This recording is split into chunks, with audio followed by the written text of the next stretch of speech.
Социјалдемократскиот сојуз е после повеќе од 12 часа дебата, включително и делот на гласањето, кој што беше спроведено тајно, излаза доверба на актуелното раководство, секако недвосмислено и јасно.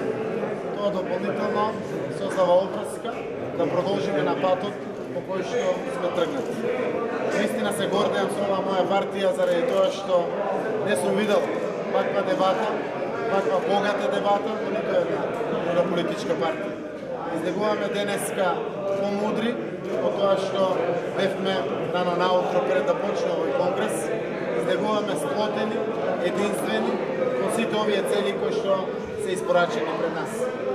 Знаете дека и пред довербата и еве денеска и конгресот потврди Социјалдемократскиот сојуз со усвојувањето на извештај и со добивање на доверба на актуелното раководство цврсто останува на своите определки.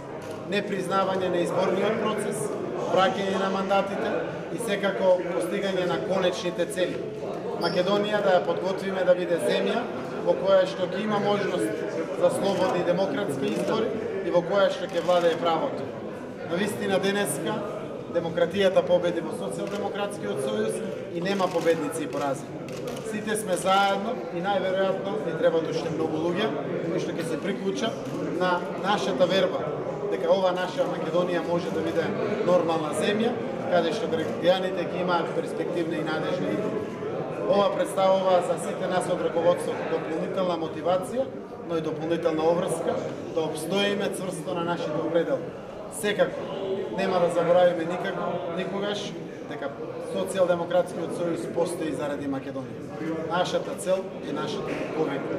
Остануваме силен коректив во времето во кое што сме исправени сите и ние политичарите, политичките партии, но пред се и над се нашите граѓани. Се надевам дека оваа доверба ќе донесе и сила, и мудрост, и цврстина во трајно придобивање на вредностите кои што значат демократија, слобода, фер шанса за надпревар за секако и секако Македонија во која што ќе владее правото, владите ќе не остануваат овде, а сите заедно ќе се радуваме на добрата иднина на сегашните и идните генерации.